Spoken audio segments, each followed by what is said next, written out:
요한복음 1장 19절에서 34절까지 말씀입니다. 같이 읽겠습니다. 자, 유대인들이 예루살렘에서 제사장들과 레위인들을 요한에게 보내어 내가 누구냐 물을 때에 요한의 증언이 이러하니라. 이르되 나는 선지자 이사야의 말과 같이 주의 길을 곧게 하라고 광야에서 외치는 자의 소리로라 하니라. 요한이 대답하되 나는 물로 세를 베풀거니와 너희 가운데 너희가 알지 못하는 한 사람이 섰으니 이튿날 요한이 예수께서 자기에게 나오심을 보고 이르되 보라 세상 죄를 지고 가는 하나님의 어린 양이로다. 나도 그를 알지 못하였으나 나를 보내어 물로 세례를 베풀라 하신 그이가 나에게 말씀하시되 성령이 내려서 누구 위에든지 머무는 것을 보거든 그가 곧 성령으로 세례를 베푸는 이인 줄 알라 하셨기에. 아멘.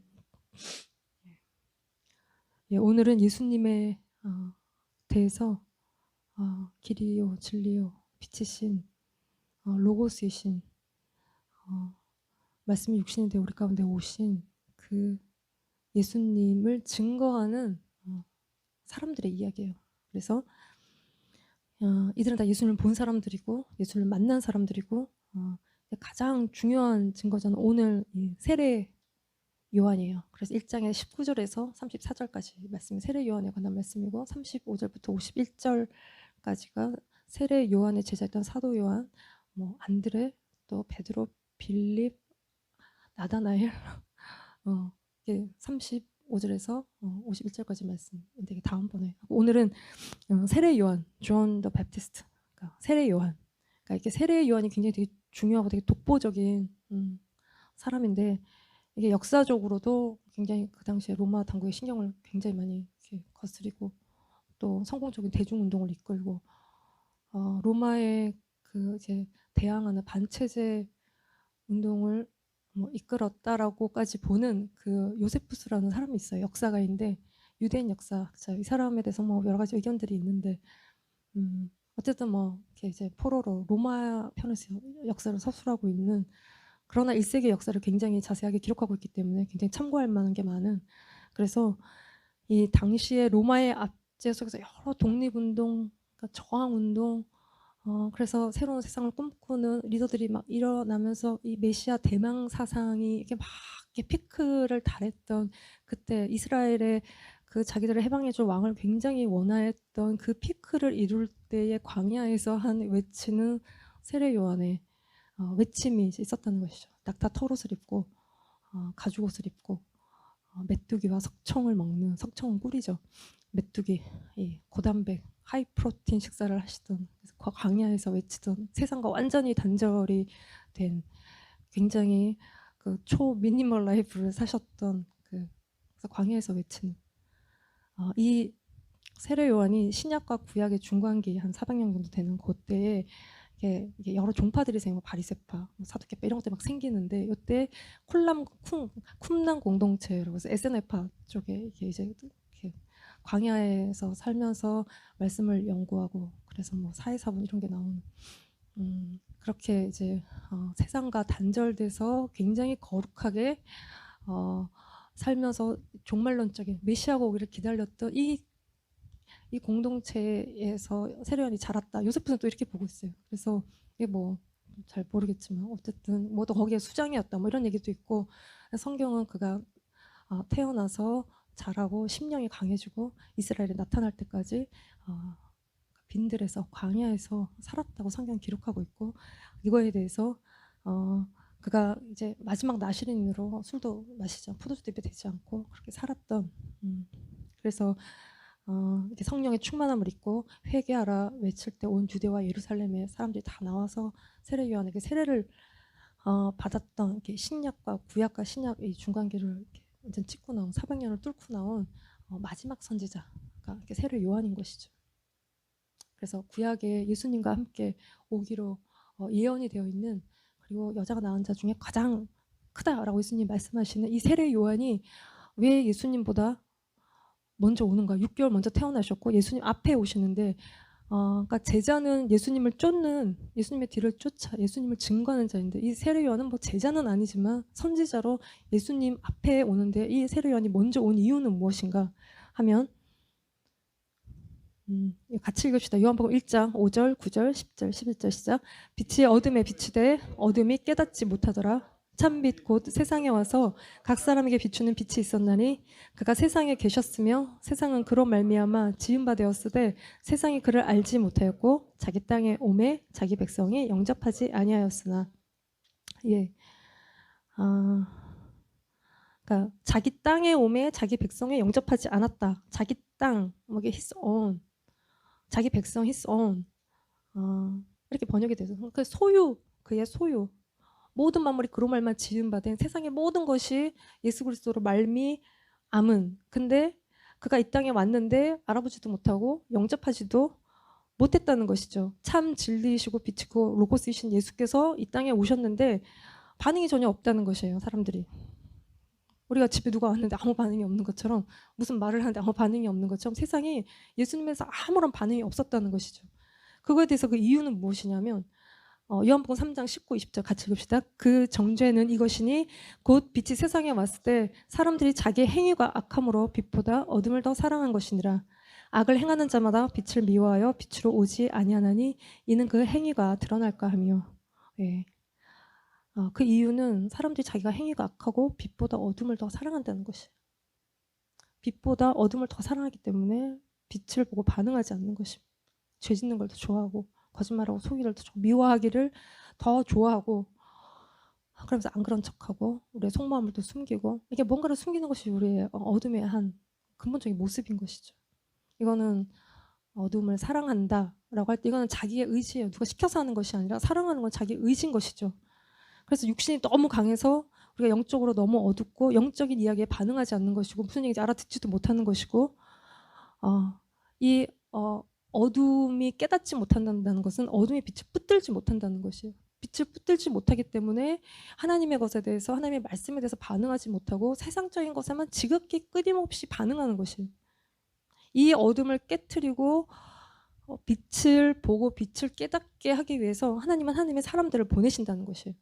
그래서 1장 6절 7절 말씀 보시면 하나님께로부터 보내심을 받은 사람이 있으니 그의 이름이 요한이라. 그가 증언하러 왔으니 곧 빛에 대하여 증언하고 모든 사람이 자기로 말미암아 믿게 하려 함이라. 그래서 빛에 대해서 어두운 영혼들에게 증언함으로 그 빛을 보고 알고 믿게 하기 위해서 이 증언자들을 하나님이 보내신다는 것이죠.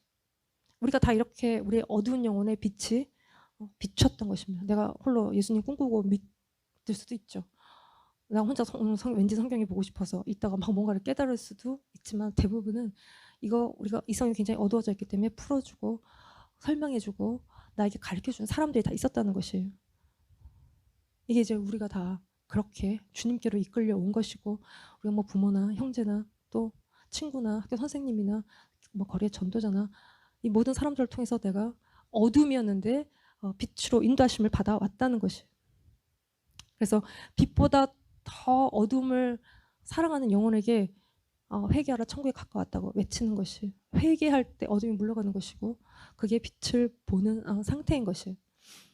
이게 회개하라는 거 메타노이아 헬라어로, 이거는 마음을 바꾸는 것이, change my mind, 내 마음을 바꾸는 거예요. 생각을 바꾸는 것이, 근본적인 생각을 바꾸는 것이, 완전히 생각을 180도 바꾸는 거예요. 우리 인식의 변화가 생기는 것이에요. 그래서 뭔가를 볼 때 예전에 보던 것과 달리 보는 것입니다. 사람을 볼 때도 옛날처럼 그렇게 비판적으로 보지 않는 것이고, 상황도 그렇게 옛날처럼 비관적으로 보지 않는 생각의 근본적인 우리의 마음의 변화가 일어난 것이 이게 메타노이아, 회개한다는 것이에요. 이게 히브리어로는 이게 슈브인데, 물론 여기서 이 출처가 이거는 아니지만 근본적인 이 회개에 대한 히브리어는 슈브인데, 이건 돌아온다는 것이, 하나님께로 돌이키는 방향을 턴하는, 죄와 어둠에서 떠나서 하나님께로 돌아온다는 것이 이제 이게 회개인 것이. 이 회개를 외치고 물세례를 주었던 세례 요한이 누구냐? 이게 이제 오늘 본문에 시작하고 있는 시작점이에요. 이 질문으로 시작하고 있어요. 그래서 19절 말씀에 유대인들이 예루살렘에서 제사장들과 레위인들을 요한에게 보내어 내가 누구냐 물을 때에 요한의 증언은 이러하다는 것입니다. Who are you? 너 누구냐?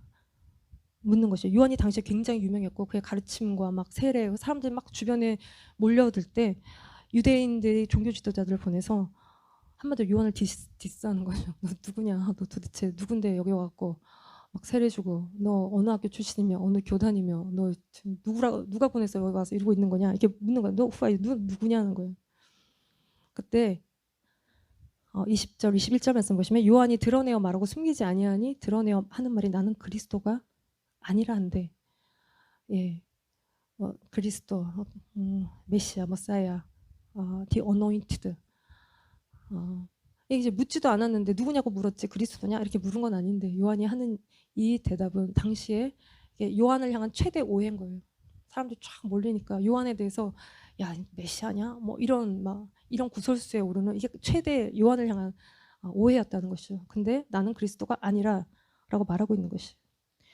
그랬더니 21절에 또 묻대. 그러면 누구냐? 네가 엘리야냐? 이래도 나는 아니라. 또 묻대. 네가 그럼 그 선지자냐? 대답하되 아니라라는 것이. 그래서 당시에 유대인들이 메시아를 기다리고 있는 것이.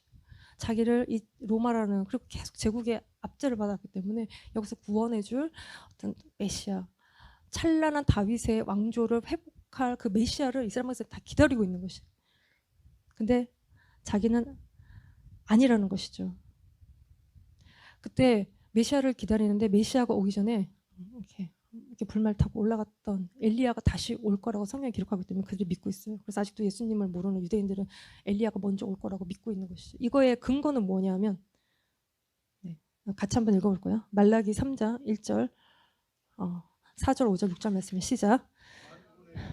일어나라 보라 내가 내 사자를 보내리니 그가 내 앞에서 길을 준비할 것이요 또 너희가 구하는 바 주가 갑자기 그의 성전에 임하시리니 곧 너희의 사모하는 바 언약의 사자가 임할 것이라. 보라 내가 여호와의 크고 두려운 날이 이르기 전에 내가 선지자 엘리야를 너에게 보내리니 그가 아버지의 마음을 자녀에게로 돌이키게 하고 자녀들의 마음을 그들의 아버지에게로 돌이키게 하리라. 돌이키지 아니하면 두렵건대 내가 와서 저주로 그 땅을 칠까 하노라 하시니라. 그 1절에 내 사자 5절에 보면 그 내 사자가 누구냐 하면 선지자 엘리야를 말하는 것이에요. 그래서 엘리야를 보낼 것을 예언하고 구약의 마지막 말씀 이게 말라기 4, 5, 6절 6절까지 이게 말라기와 구약의 맨 마지막 말씀이에요. 근데 이때 이 말라기의 이스라엘 백성들의 영적인 상태는 어떠냐면 하나님의 사랑을 불신해요. 하나님이 언제 우리를 사랑하셨냐. 제사장들이 다 타락했고 11조도 하지 않고 그들이 바벨론 포로에서 돌아와서 성전 짓고 그랬지만 먹고 사는 게 굉장히 힘들고 퍽퍽하고 이러면서 다시 하나님에게서 마음이 떠나고 예배는 모여서 드리고는 있지만 다 형식적인 것이고 내용은 없고 하나님에 대한 사랑도 없고 마음도 없이 그냥 그저 그렇게 하나님을 믿고 있고 교회 가서 예배 드리고 있는 그런 영적인 그들의 상태. 그러면서 엘리야가 다시 올 것을 예언하고 구약은 그냥 끝나요. 그리고 신구약 중간기로 넘어오는 요 400년에 하나님의 아무런 말씀이 없으신 요 시간들을 지나서 세례 요한의 회개하라 천국이 가까워왔다. 이 말씀과 함께 신약의 말씀은 시작이 되고 있어요. 그래서 이 회개는 하나님께로 마음을 돌이키는 것입니다. 말라기 마지막 말씀에 아버지의 마음이 자녀에게, 자녀 마음이 아버지에게로 이게 세례 요한이 말하는 회개하라 천국이 가까웠다. 이 회개하는 것입니다. 그래서 이 구약의 마지막 말씀과 신구약 중간에 400년을 지나서 신약의 세례 요한의 메시지로 이렇게 쭉 연결이 되는 것이죠. 그래서 이 회개의 가장 기본적인 그림은 탕자 비유예요. 그러니까 탕자 비유에서 회개가 뭔지를 알 수 있어요. 그래서 아버지 재산 다 가지고 나가서 먹고 쓰고 막 신나게 다 쓰고 나니까 이제 거지꼴이 되는 거죠. 너무 힘들어요. 아버지의 집이 생각나기 시작했어요. 아버지 집에 풍성한 먹을 것이 많은 거기 가서 하이노릇이라도 하더라도 아버지 집으로 돌아가고 싶은 마음 이게 이제 회개예요. 집 나가면 고생. 우리가 나가면 좋을 것 같지만 잔소리도 안 듣고 그렇기도 하지만 나가면 아주 고생이에요. 나가서 내 마음대로 살아야지. 이게 이제 죄된 생각인 것이죠. 그래서 우리가 우리의 힘으로 세상에서 살 때 세상은 그렇게 호락호락하지 않아요. 세상에서 살 때 우리의 에너지 우리의 힘 이런 것들이 다 소진되고 다 탕진되어 버리는 세상에 공짜가 없기 때문에 다 대가를 요구하는 그래서 세상에는 쉼이 없는 것입니다. 주님께로 돌아올 때 그 안에서 우리가 쉼을 얻는 것이고 아버지 집으로 돌아올 때 아버지 집에 있는 그 모든 풍성한 것들을 우리가 누리는 거예요. 아버지 집에서 아버지께 순종할 때 우리가 누리는 축복들이에요. 그래서 우리가 힘들고 어려울 때 혼자 버티면 안 되고 기도하는 것입니다. 아버지 집에 모든 것이 있고 모든 해결이 있기 때문에 우리가 죽을 힘으로 다해서 내가 내 힘으로 사는 것이 아니라 아버지를 의지하고 아버지의 은혜를 구하며 우리가 사는 것이, 그래서 아버지와 허구하고 있는 장면이 이게 이제 회개의 모습인 것이고, 우리가 우리의 삶 속에서 연약한 부모를 내가 용납하고 받아들일 때, 판단하지 않고 받아들일 때, 이게 내 삶의 회개의 시작인 것이. 그래서 이 회개의 메시지를 선포한 세례 요한의 등장, 이게 이제 신구약을 잇는 브릿지 역할을 하는 것인데, 오늘 본문에서는 자기가 엘리야가 아니다, 세례 요한이 이렇게 얘기하고 있지만 예수님은 요한이 엘리야다라고 컨펌하고 있어요. 그래서 이 마태복음 17장 11, 12, 13절 보시면 이게 이제 변화산 사건 때 막 이렇게 제자들이 막 엘리야도 보고 모세도 보고 예수님 막 변화된 막 그런 걸 보고 제자들이 예수님께 질문하는 것입니다. 사두개인들이 이렇게 엘리야가 먼저 와야 된다 이런 얘기를 하니까 예수님께 묻는 것이에요. 그래서 같이 읽읍시다. 12, 12, 13. 자, 예수께서 대답하여 이르시되 엘리야가 과연 먼저 와서 모든 일을 회복하리라. 내가 너에게 말하노니 엘리야가 이미 왔을 때 사람들이 알지 못하고 임의로 대우하였도다. 인자도 이와 같이 그들에게 고난을 받으리라 하시니 그제서야 제자들이 예수께서 말씀하신 것이 세례 요한인 줄을 깨달으니라. 예, 세례 요한인 걸 예수님이 컨펌하세요. 그리고 누가복음 16장 16절도 율법과 선지자는 요한의 때까지요. 그 후부터는 하나님 나라의 복음이 전파되어 사람마다 그리로 침입한다는 것입니다. 그래서 율법과 선지자는 요한의 때라는 것이에요. 그래서 요한이 구약의 마지막 선지자예요. 그래서 회개를 외치고 예수님이 올 것을 예언하고 증거하고 그 길을 준비하는, 그래서 회개하라 천국이 가까웠다라고 외치는, 예수님도 회개하라 천국이 가까웠다 외치는, 천국에 왔다는 것입니다. 그래서 선지자 시대의 끝인 세례 요한을 마지막으로 하나님 나라가 선포되고 예수님이 오심으로 하나님 나라가 시작되고, 그 구약의 끝과 하나님 나라가 시작된 그 시작 사이에 요한이 예수 그리스도를, 그분의 나라의 시작이신 예수 그리스도를 증거하고 있는 것이에요. 그래서 그러니까 세례 요한이 태어날 때 그 아버지 사가랴에게 주의 사자가 나타나서 이 탄생을 알리는데, 같이 읽어보시면 15, 16, 17절 시작. 이는 그가 주 앞에서 큰 자가 되며 포도주나 독한 술을 마시지 아니하며 모태로부터 성령의 충만함을 받아 이스라엘 자손을 주 곧 그들의 하나님께로 많이 돌아오게 하겠습니다. 그가 또 엘리야의 심령과 능력으로 주 앞에 먼저 와서 아버지의 마음을 자식에게 거스르는 자를 의인의 슬기에 돌아오게 하고 주를 위하여 세운 백성을 준비하리라. 예. 그래서 엘리야가 막 이렇게 병거 타고 내려온 것이 아니라 엘리야의 심령과 능력을 가지고 아버지의 마음을 자식에게로 돌이키는 세례 요한의 오는 것에 대한 어떤 예언인 것이죠. 그래서 바알 시대를 살았던 엘리야, 그러니까 북이스라엘 최고로 악했던 왕 아합 시대에 국가적으로 다 바알을 숭배했던 그때 엘리야가 진짜 신이 누구냐 대결해서 이스라엘 백성들의 마음을 하나님께로 돌이켰던 그 능력과 심령을 가지고 세례 요한이 예수님 앞에 와서 외치고 그 길을 준비하면서 예수님의 길을 열고 있는 것이 이 엘리야라는 것입니다. 이 세례 요한이라는 것이에요. 그래서 바리새인들이 보낸 자들이 Who are you? 너 누구냐? 라고 이야기할 때 세례 요한의 분명한 대답은 무엇이냐면 요한복음 1장 23절 말씀 읽읍시다. 시작. 이르되 나는 선지자 이사야의 말과 같이 주의 길을 곱게 하라고 광야에서 외치는 자의 소리로라 하니라. I am the voice of one crying in the wilderness. Make straight the way of the Lord. The voice. 것이죠. 길을 곱게 하는, 또 광야에서 외치는. 세례 요한은 성전이나 무슨 회당에서 외치지 않고 광야에서 외치는, 어떤 정치적인 목사가 아니라 어떤 제도 조직 속에 있는 그런 선지자가 아니라 광야에서 외치는, 그래서 뭐 하나 걸릴 것이 없는, 좋은 집이 필요한 것도 아니고 맛있는 음식이 필요한 것도 아니고 좋은 차가 필요한 것도 아닌, 사람에게 의지할 것이 없는, 그래서 정말 정직하게 회개를 외치는, 회개를 외치면 기분 되게 나쁘기 때문에 제도 속에서, 조직 속에서 외칠 수가 없는 한계, 그러나 그냥 광야에서 뭐 하나 인간적으로 바랄 것이 없는 그래서 광야에서 외치는 자의 소리로 하나님의 메시지를 각 사람의 심령 가운데 깨달을 수 있도록 외치는 것이. 그래서 이 말씀의 출처는요. 이사야 40장 3절이 이 말씀의 출처인데 보시면 외치는 자의 소리여 이르되 너희는 광야에서 여호와의 길을 예비하라. Prepare the way. 길을 예비하라. 사막에서 우리 하나님의 대로를 평탄케 하라. 4절 말씀에는 꼴짜기마다 도두어지며 산마다 언덕마다 낮아지며 그러니까 꼴짜기마다 이렇게 푹 파진 것마다 이게 올리는 것이죠. 우리 뭐 이렇게 절망하고 좌절하고 우리 막 이렇게 막 약간 찌질하고 막 나 왜 이러지 이러는 우리 안에 있는 이게 푹 파져 있는 것들을 이렇게 들어 올리는 것이. 그리고 산마다 언덕마다 낮아지고 막 교만하고 올라간 것들을 다 깎고 그래서 고르지 아니한 곳은 평탄케 하고 험한 곳은 평지가 되는. 그래서 길을 이렇게 주님이 오실 수 있도록 그 길을 깎는 거예요. 우리의 마음의 길을 이렇게 막 울퉁불퉁한 우리의 마음의 길을 닦는 것이죠.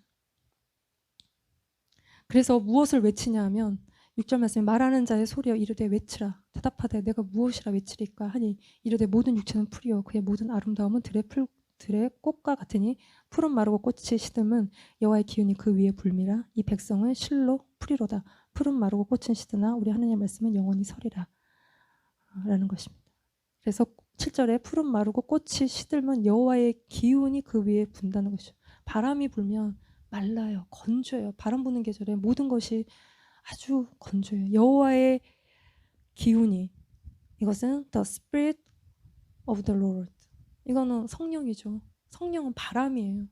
그래서 이 바람이 불면 인간의 영광, 인간의 뭐 대단한 영광, 제국의 영광, 이 모든 것들도 이 심판의 뜨거운 바람이 불으면 다 그 앞에서 말라버리는 시드는 것이라는 것이. 그래서 우리가 풀과 같고 우리의 인생이 꽃과 같은. 아니 꽃을 좋아. 여자들이 다 꽃을 좋아하죠. 네, 그래서 내 돈 주고 내가 꽃을 사갖고 저는 꽃을 막 꽂아서 그거를 제 책상에다 이렇게 놓고 성경 말씀 한번 보고 꽃 한번 보고 힐링이에요. 꽃 진짜 너무 예쁘네. 하나님 만드신 손길을 꽃에서 이제 주로 다 느끼는. 근데 너무 예쁜데 한 일주일쯤 지나면 얘들도 이제 시들시들해지기 시작하는. 꽃을 보면서 여자의 얼굴과 같다. 10대는 아직 피지 않은 꽃봉오리 같은데 20대가 정말 활짝 피고 30, 40대 지나고 한 50대 되면 검은기가 돌면서 이렇게 시들시들해지는.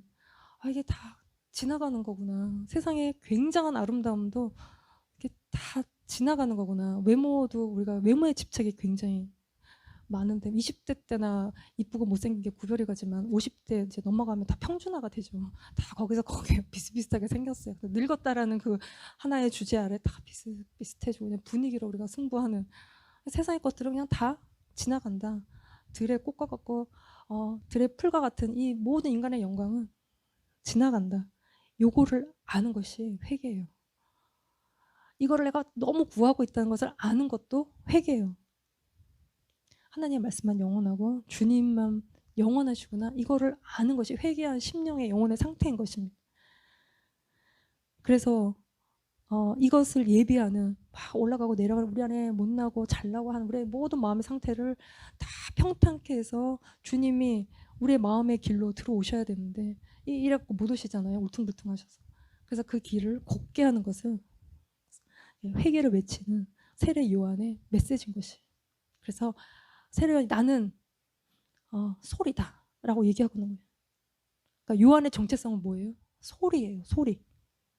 소리는 소리죠. 얼굴이 없어요. 존재감이 없고 우리가 존재감이 없는 게 힘들잖아. 어디 갔는데 나를 몰라주면 너무 힘들고 그래서 막 나를 광고하고 알리고 막 설치고 막 이러면서 나를 드러내는 이게 되게 자기를 구하는 자기 영광인 것이.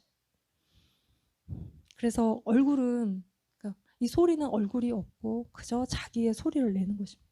성우들이 자기의 소리를 내죠. 그 사람의 얼굴은 어떻게 생겼는지 모르지만 소리를 듣고 이분이 누구시구나. 우리가 영화를 보면서 알아요. 나 옛날에는 몰랐는데 말괄량이 삐삐가 남자라면서요. 너무 찰진 여자의 목소리여서 더빙이. 그래서 난 계속 여자애라고 생각했는데 걔가 이제 남자애래요. 그래서 우리가 이제 이게 소리로 기억한다는 것이죠. 마지막 때에는 이런 회개하라고 외친 자의 소리들이 많아질 것이고, 우리가 주님을 기다리는 삶을 사는 것은 우리가 이러한 주님의 회개 메시지를 외치는 우리의 삶인 것이고, 세상과 다 헛되다, 주님께로 돌아와라 외치는 것이 회개의 메시지인 것이, 이게 이제 우리의 사명인 것이고, 사명은 우리를 살게 하는 것이고, 좀 이렇게 주님이 하라고 하신 일들 할 때 우리가 꼭 죽을 것 같지만, 그러나 그것이 사는 길이고, 우리가 뭔가 주님이 나에게 인생에 원하시는 것들을 피해서 도망가면 이게 사는 것 같지만 죽는 거라는 거, 우리가 이게 살면서 느껴요. 힘들어도 그 길을 가면 내가 살아요. 죽는 것 같은데 살아요. 우리가 가장 힘든 것은 결과를 알 수 없는 일들을 너무 힘들게 계속하고 있는 거, 이게 세상에 가장 힘든 거잖아요. 누구나가 다 경험하는, 이게 결과가 어떻게 될지 모르는데 계속 뭔가를 되게 열심히 해야 되는 이 상황이 너무 힘들고 이제 어렵고, 근데 우리가 뭐 결과라는 게 어디 있어요? 우리가 원하는 결과일 수 있고, 그 속에서 이러지도 저러지도 못하면서 우리가 이렇게 노력할 때, 그러나 우리가 우리의 삶에 직진하는, 우리는 그냥 내가 주님께 가든지 주님이 우리에게 오시든지 그때까지 우리가 계속 그 길을 가는 것이 우리 부르심이고 사명인 것이. 그래서 요한이 예수님을 또한 증거하는데, 29절 말씀을 같이 읽읍시다. 시작. 이튿날 요한이 예수께서 자기에게 나오심을 보고 이르되, 보라, 세상 죄를 지고 가는 하나님의 어린 양이로다. 예, 세상 죄를 지고 가는 하나님의 어린 양이로다. 그러니까 세상 죄를 지고 가는, 이게 영어로 보면 take away, 세상 죄를 제거하는 것이죠. remove, 제거하는 것이. 세상 죄를 계속 끝까지 지고만 간다면 힘들고 어렵고 아무런 의미가 없어요. 그러나 이 죄를 제거하신, 십자가에서 제거하시는 하나님의 어린 양이라는 것이, 우리의 근본적인 문제를 해결하시는, 뭐 나라와 나라의 분쟁, 또 인간의 삶 속에 뭐 어처구니없는 여러 가지 모든 일들은 하나님 탓이 아니라 인간이 죄인이라는 것이죠. 그래서 뭐 평화를 자꾸 외치고 구조를 바꾸는 건 그냥 한계가 있다. 그래서 인간의 근본적인 욕심과 탐심과 인간의 이기심과 이런 것들이 예수 그리스도 안에서 이 죄악들이 그냥 다 제거가 돼야 된다는 것이. 그래서 같이 읽읍시다. 히브리서 9장 26절 말씀인데요. 시작. 그리하면 그가 세상을 창조한 때로부터 그걸 받았어야 할 것이로되 이제 자기를 단번에 제물로 드려 죄를 없이 하시려고 세상 끝에 나타나셨다는 것입니다. 황소와 염소의 피로는 우리의 죄를 없앨 수 없어요. 그냥 좀 덮었어요.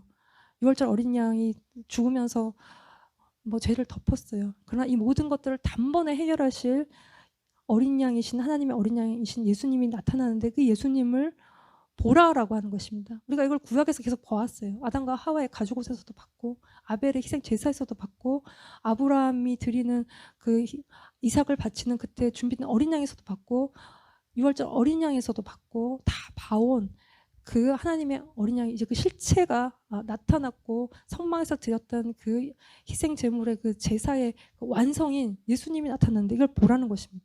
그래서 세례 요한을 보지 말고, 자기를 보지 말고 예수님을 보라는 것이. 그러니까 사람들의 시선이 자꾸 세례 요한에게 오는데 이 시선을 예수님께로 돌리는 것이. 그래서 세례 요한은 자기는 예수님의 신들매도 풀기 합당치 않다.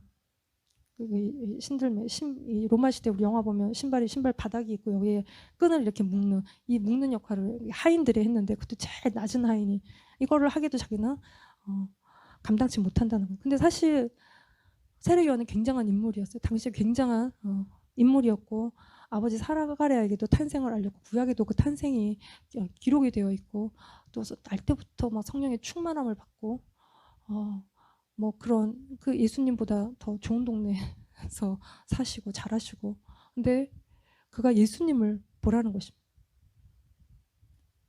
뭐 또 세례 요한이 제사장 집안이고, 이게 뭐 훌륭해요. 근데 예수님을 보라는 것입니다. 우리가 예수님을 보면 교회도 다닐 수 있어요. 사람을 보기 때문에 교회 와서 시험 들고 자꾸 사람을 보기 때문에 우리가 부족한, 예수 믿는데 왜 저러냐, 이제 이런 것들을 계속 보기 때문에 우리가 예수님을 못 보고 자꾸 시험해. 그러니까 우리가 물론 잘 할 일이지만 또 각자 주님을 볼 일인 것입니다. 그리고 나를 볼 일인 것이고, 내가 죄인인 걸 알면 사람들에 대한 정죄가 그치죠. 다 똑같으니까요. 그러니까 주님을 보는 것이. 그래서 이게 구원이에요. 나를 보고, 내가 죄인인 것을 보고 또 예수님을 볼 때 이것이 우리의 삶의 구원인 것입니다. 내 위에 하나님의 진노가 머물러 있음을 보고 죽음이 머물러 있음을 보고 예수님을 볼 때 6월절 어린 양이신 패스오버 하는 죽음이 건너가는 그것이 우리에게는 구원인 것입니다. 그래서 30절 말씀에도 요한이 내가 전에 말하기를 내 뒤에 오는 사람이 있는데 나보다 앞선 것은 그가 나보다 먼저 계심이라 한 것이 이 사람을 가리킨다라는 것인데 그러면서 이게 마지막으로 되게 중요한 세례에 대한 얘기를 해요. 그래서 바리새인들이 보낸 자들이 요한에게 물어요. 너 그러면 뭐 엘리야도 아니고 뭐 그 선지자도 아니고 메시아도 아니고 그러면 너 뭔데 세례를 주냐 이렇게 묻는 거예요. 이렇게 세례에 대한 개념이 그들이 있어요. 그러니까 뭐 유대교로 개종할 때 뭐 세례 주고 뭐 이제 그런 그들만의 뭐가 있었는데 그거를 이야기하는 것은 아니고 세례 요한의 세례는 요한복음 1장 26절 33절을 같이 읽어봅시다. 시작. 요한이 대답하되 나는 물로 세례를 베풀거니와 너희 가운데 너희가 알지 못하는 한 사람이 섰으니 나도 그를 알지 못하였으나 나를 보내어 물로 세례를 베풀라 하신 그이가 나에게 말씀하시되 성령이 내려서 누구 위에든지 머무는 것을 보거든 그가 곧 성령으로 세례를 베푸는 이인 줄을 알라 하셨기에. 예. 그러니까 물로 세례를 baptize with water. 그다음에 성령으로 세례를 베푼다. baptize with the Holy Ghost, Holy Spirit.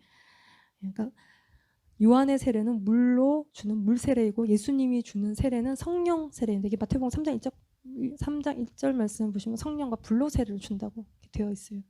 그래서 요한의 세례가 물 세례인데 이게 무슨 세례냐면 마가복음 1장 4절 5절 같이 읽읍시다. 세례 요한이 광야에 이르러 죄 사함을 받게 하는 회개의 세례를 전파하니 온 유대 지방과 예루살렘 사람이 다 나가 자기 죄를 자복하고 요단강에서 그에게 세례를 받더라. 세례 요한의 세례는 죄 사함을 받게 하는 회개의 세례예요. 죄 사함을 받게 하는 baptism of repentance for the remission 이게 용서죠. of sins. 그러니까 죄 사함을 받게 하는 회개의 세례라는 것이. 이거를 프리치 전파할 때 온 유대 지방과 예루살렘 사람들이 다 나와서 자기 죄를 자복하는 confessing their sins. 자기 죄를 자복하고 요단강에서 그에게 세례를 받았다는 것이죠. 세례 요한의 이 가르침, 회개하라.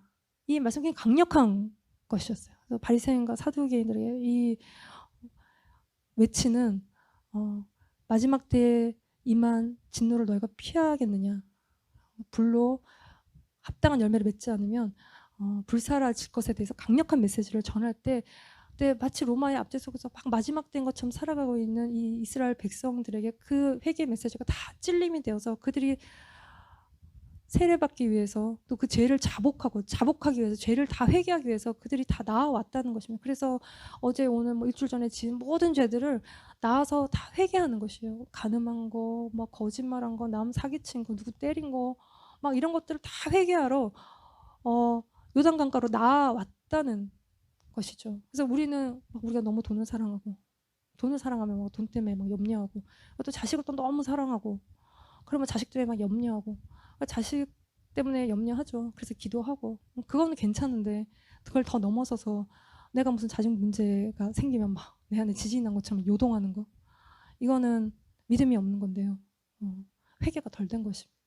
하나님보다 자식이 더 중요해서 그래요. 그래서 자꾸 문제가 생기면 지진이 나는 것이 거기에 자꾸 집중하게 되는 것이 그리고 그 문제에 자식의 문제를 도와줄 수가 없이 문제 같이 빠져요. 우리가 이렇게 자식을 더 사랑하면 하나님보다 자식을 더 사랑하면 자식의 문제에 대해서 같이 빠져서 헤어나오지를 못해요. 더 힘들어하고 더 괴로워하죠. 그래서 정말 좋은 부모는 하나님을 사랑하는 부모예요. 그러면 자식을 도와줄 수 있어요. 자식도 그거를 원하죠. 부모가 내가 문제만 생기면 그거에 막 뒤흔들리는 거를 원하지 않아요. 그래서 얘기하지 않는 것이고 그래서 더 힘들어하는 것이고 주님을 바라보고 사랑하고 있을 때 부모가 그 문제에 빠지지 않고 문제에 빠져있는 자녀를 도와줄 수 있는 것이 어차피 우리는 자식 다 낳았고 그리고 또 남편도 있고 뭐 아내도 있고 우리는 죽을 때까지 쭉 가야 되는 관계인 것입니다. 죽기 전에는 이 관계가 계속 연결이 되어 있어요. 우리가 화나면 뱃속으로 다시 집어넣어 버려야지 뭐 이런 생각도 하지만 그럴 수가 없는 우리가 쭉 끝까지 믿음으로 가기 위해서 우리가 믿음으로 주님을 바라보고서 주님을 더 사랑하는 것이. 그래서 이들이 나와서 죄를 자복하고 죄를 씻는 회개의 표시, 그 세례를 받았다는 것이에요. 이거는 무슨 새로운 방식의 물 세례. 옛날에는 뭐 염소나 뭐 양이나 이런 걸 잡아서 그렇게 죄를 해결했는데 지금 요한에게서부터 새로운 세례의 방식, 죄를 해결하는 물세례의 방식이 도입된 그 센세이션 이렇게 사람들이 이게 뭐야 그러고 나온 것이 아니라 이거는 이미 구약에도 피로 죄를 해결하지만 또 물로 씻어서 정결케 하는 정결 대신. 그래서 여자의 부정한 것들도 씻고 또 문둥병 걸리면 씻고 제사장이 들어가서 일하기 전에 또 씻고 할례도 하고 씻고 그리고 구약의 세례라는 말은 없지만 모세에게 속해서 바울이 구름과 바다에서 다 세례를 받았다고 이야기하고 있어요. 그래서 죄와 더러움을 씻는 셈이 다윗의 족속과 예루살렘의 거민을 위해서 열리고 맑은 물로 너희가 뿌려 정결케 되는 것들을 예언하고 있는 이게 다 우리가 알고 있는 것들이에요. 그거를 세례 요한이 물세례를 베풀고 있는 것인데 이것이 회개의 세례라는 것입니다. 회개의 세례는 내가 죄인인 걸 아는 것이에요. 내가 죽을 수밖에 없는 죄인인 것을 아는 것이 회개의 세례예요. 그거를 알면 우리가 예수님을 볼 수 있는 것입니다. 나를 위해 죽으신, 그래서 예수님 죽으셨구나. 주님을 보는 것이에요. 그래서 주님과 함께 죽고 사는, 연합하는 세례가 우리 가운데 오는 것이죠. 그래서 새 생명을 얻는 것이에요. 근데 세례 요한의 세례는 새 생명을 주는 것은 아니죠. 새 생명을 주시는 예수님께로 우리를 인도하는 것이에요. 주님을 보게 하는 것이에요. 그래서 그분 앞으로 나아갈 수 있도록 우리의 죄를 깨닫고 사람들의 마음의 길을 평탄케 하는, 이게 이제 선지자의 외치는 소리인 것이고, 우리의 죄를 사하실 수 있는 능력이 있는 예수님께로 세례 요한은 우리를 이끌어 가고 있는 것입니다. 그래서 31절에 세례 요한이 말하기를 나도 그를 알지 못하였으나 내가 와서 물로 세례를 베푸는 것은 그를 이스라엘에 나타내려 함이니라. 이건 것입니다. 그래서 예수님이 오시기 전에 세례 요한의 세례를 통해서 회개하고, 회개가 먼저 있어야 돼요. 우리가 돈 하면 돈 때문에 부모도 없고 형제도 없는데 예수님이 보일 턱이 없죠. 내가 누구 맨날 미워하고 이 사람 판단하고 저 사람 판단 미워 죽겠다고 생각하면 다른 게 예수님이 보일 턱이 없어요. 그래서 내가 돈 하다가 누구 맨날 판단하고 미워하다가 나 지옥 가는구나 깨달을 때 우리가 나를 위해서 죽으신 예수님을 우리가 보게 되는 것입니다. 그래서 이 예수님의 세례에 대해서 로마서 6장 4절이 제일 가장 잘 말하고 있어요. 시작 같이 읽읍시다. 그러므로 우리가 그의 죽으심과 합하여 세례를 받음으로 그와 함께 장사되었나니 이는 아버지의 영광으로 말미암아 그리스도를 죽은 자 가운데서 살리심과 같이 우리로 또한 새 생명 가운데서 행하게 하려 함이라. 그의 죽으심과 합하여 세례를 받는다. 그의 죽으심과 합하여 세례를 받음이에요. 우리가 이제 번지 점프를 할 때 무서우면 둘이 딱 붙잡 끌어갖고 뛰어내리죠. 그런 것처럼 우리가 주님과 함께 던져져 죽었다는 것이, 그러면 그리스도를 죽은 자 가운데 살리시는 것 같이 우리가 새 생명 가운데 행한다는 것입니다. 이게 예수님의 우리에게 주시는 세례인 것이죠. 그래서 이거를 다시 또 정리하기를 사도행전 19장 4절 5절도 같이 읽읍시다. 시작. 바울이 이르되 요한이 회개의 세례를 베풀며 백성에게 말하되 내 뒤에 오시는 이를 믿으라 하였으니 이는 곧 예수라 하거늘 그들이 듣고 주 예수의 이름으로 세례를 받으니. 요한이 회개의 세례를 베풀며 백성에게 말하되 내 뒤에 오시는 이를 믿으라. 회개의 세례를 베풀고 예수님을 믿고 그들이 듣고 주 예수의 이름으로 세례를 받는. 그래서 예수님의 제자들이 이 세례를 베풀었다는 것이, 그래서 예수님의 지상 명령이에요. 그러므로 너희는 가서 모든 민족을 제자로 삼아 아버지와 아들과 성령의 이름으로 세례를 베풀라라는 것입니다. 예수님의 이름으로 세례를 베푸는. 그래서 회개와 믿음과 세례, 이 순서인 거예요. 그래서 세례 요한이 예수님을 믿을 수 있도록 회개의 세례를 베풀었다는 것입니다. 그래서 예수님이 죄가 없지만 하나님의 의를 이루기 위해서 이 죄된 인간을 대표해서 세례 요한에게 세례를 받으시는 것이에요. 그래서 1장 33절 말씀 읽읍시다. 시작. 나도 그를 알지 못하였으나 나를 보내어 물로 세례를 베푸시라 하신 그이가 나에게 말씀하시되 성령이 내려서 누구 위에든지 머무는 것을 보거든 그가 곧 성령으로 세례를 베푸는 인 줄 알라 하셨게. 그래서 예수님이 성령으로 충만함을 입으시는, 그러니까 세례를 받고 물세례, 성령 세례를 받고 예수님의 공생의 사역이 시작되는, 예수님도 사역이 시작되기 전에 성령의 충만함을 받으셨다는 것이죠. 이 성령 세례는 불과 성령으로 주는 세례인데 이게 불세례. 이거는 능력받는 세례예요. 우리가 주님의 일을 하기 위해서 능력받아야 되잖아요. 그리고 주님을 위해서 살기 위해서 능력을 받는데 이 불세례는 또한 우리를 정결케 하는 세례. 능력이 오기 전에 우리를 정결케 하는 깊은 고난과 연단, 불에 태워지는 것 같은 그 연단이 우리에게 오는 것이. 그래서 우리 안에 우리 된 거, 우리 안에 우리 개똥처럼 내 생각과 내 틀과 뭐 좁은 것들을 하나님이 다 깨시는 거예요. 인간 관계를 통해서 또 어떤 뭐 겪는 일들을 통해서 어떤 상황들을 통해서 하나님 우리를 굉장히 그 시간 동안 연단하고 다루시는 것입니다.